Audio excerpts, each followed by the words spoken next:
లేదే, ఒంటరిగా పడుకుంటే నిద్దట్లో పేడకర్రలు వస్తున్నాయి. పడుకుందాం పద. అసలే నా ఒంట్లో బాగోలేదండి, పడుకోండి. నా మాట వినవే ప్లీజ్. ప్లీజ్ అండి, నా మాట విని పడుకోండి. సరే, ఏం చేస్తాం. Good night. Good night.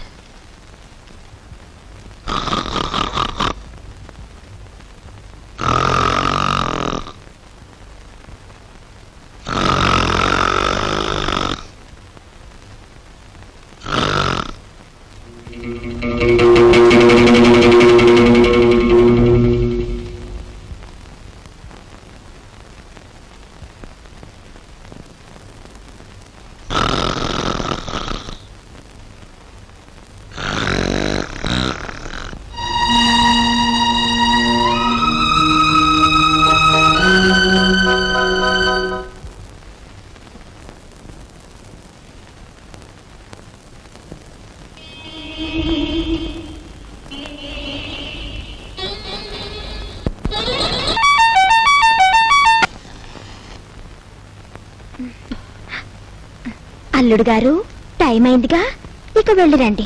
మరి నీకేదన్నా బక్షిస్ ఇవ్వద్దు? బాలేదనివే.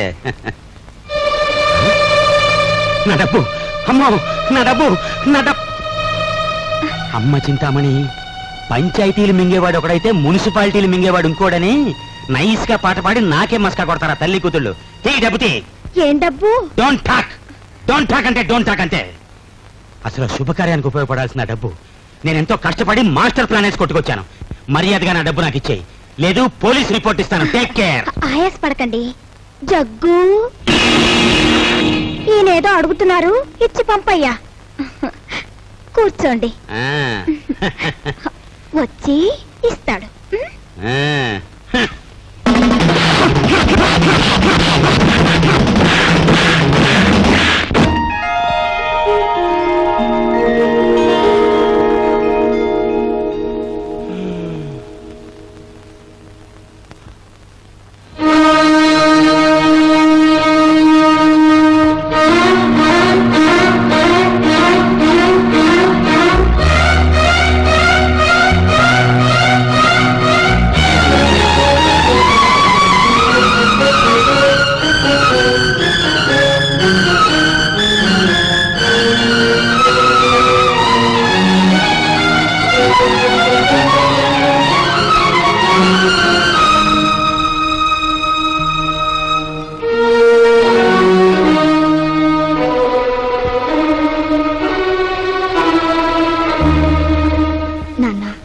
మోయలేని బరువు నీ మీదకు తీసుకురావద్దని, ఈ పెళ్లి ఒప్పుకోవద్దని అన్నయ్య నాకు మరీ మరీ చెప్పాడు. కానీ ఏం చేయను, జీవితంలో ఎదిరించడం చేతకాని దాన్ని. నా పెళ్లి కోసం నువ్వు అమ్మ మంగళసూత్రం అమ్ముతుంటే ఏవి ఎరగనట్టు నటించాను. అప్పు కోసం నువ్వు ప్రతిరోజు ఊరంతా తిరిగి వస్తుంటే తెలిసి తెలియనట్టు ఊరుకున్నాను. ఇప్పుడు నా కట్నం విషయంలో మీరు పడే ఆవేదన నా కళ్ళారా చూశాను. కన్నవారి మాన మర్యాదలు మంటలో కలిసిపోయినా నా పెళ్లి కావాలని నేను అనుకుంటే నాకు నిష్కృతి లేదు. అందుకని నీ ఇంట్లోంచి వెళ్ళిపోదామని నిశ్చయించుకున్నాను. లోకం అంతా దీన్ని లేచిపోవడం ఉంటుందని నాకు తెలుసు.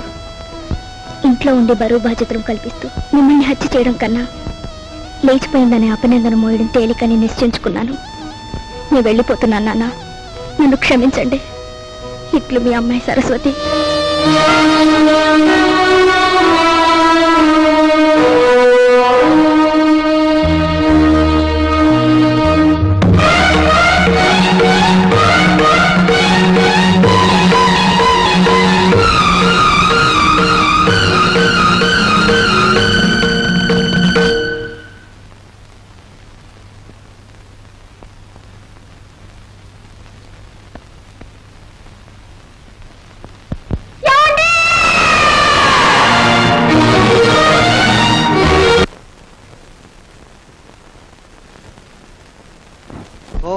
సుముఖాదరవహావం ఏకదంతాదరవహావం కపిలాదరవహావం గతకర్ణకాదరవహావం లంబోదరాదరవహావం వికటాదరవహావం విఘ్నరాజాదరవహావం ధూమకేతవేనవహావం గణాధ్యక్షాదరవహావం బాలచంద్రాదరవహావం శూర్పగంధాదరవహావం హేరంబాదరవహావం స్కందపూర్వదాదరవహావం మహాగణపతయే నమః. ఈశాన పితృరూపేణ మహాదేవో మహేశ్వరః ప్రియతాన్ భగవాన్ మంత్రమధ్యే క్రియామధ్యే యత్కించక్రియతే కర్మ తత్కర్మ సఫలం కురు విష్ణుర్విష్ణుర్విష్ణుర్విష్ణుః నమో బ్రహ్మణ్య దేవాయ గోబ్రాహ్మణహితాయ చ జగద్హితాయ కృష్ణాయ శ్రీ గోవిందాయ నమో నమః సహనా భవతు సహనౌ భునక్తు సహ వీర్యంకరవావహై తేజస్వినావతు మా విద్విషావహై.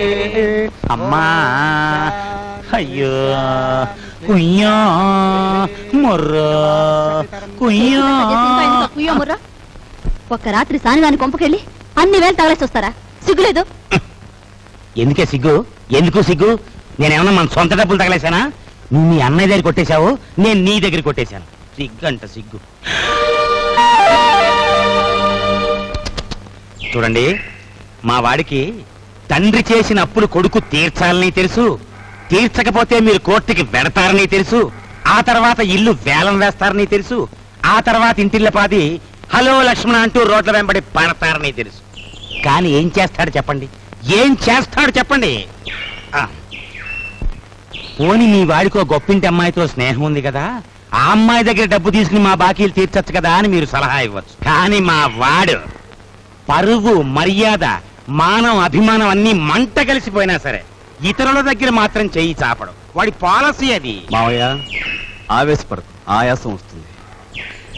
వచ్చినా సరేరా, నేను నీ మావయ్యని మంచివాడిని కనుక నీ ఫ్యామిలీ పొజిషన్ ఏమిటో వీళ్ళకి దాపరికం లేకుండా చెప్పి దయదల్చండి మహాప్రభు అని ఈ గాడిదల్ని ప్రాధేయపడుతున్నాను. అదే ఈ పెద్ద మనుషుల్ని ప్రాధేయపడుతున్నాను. మా గురించి నువ్వెవరు కాళ్ళు పట్టుకుని అవసరం లేదు. మా నాన్నగారు చేసిన అప్పులన్నీ వడ్డీతో సహా 15 రోజులు తీరుస్తాను. తీర్చలేని పక్షంలో నన్ను నడివీధులు నిలబెట్టమను. అందుకు నేను సిద్ధమే. అంతకంటే ఇంకా ఏం కావాలి భయ్యా? ఇన్ని నాళ్ళు ఆగిన వాళ్ళం ఇంకా 15 రోజులు ఆగాలేమా? 15 రోజుల తర్వాతే వస్తాం. లేవండి భయ్యా, పోదాం.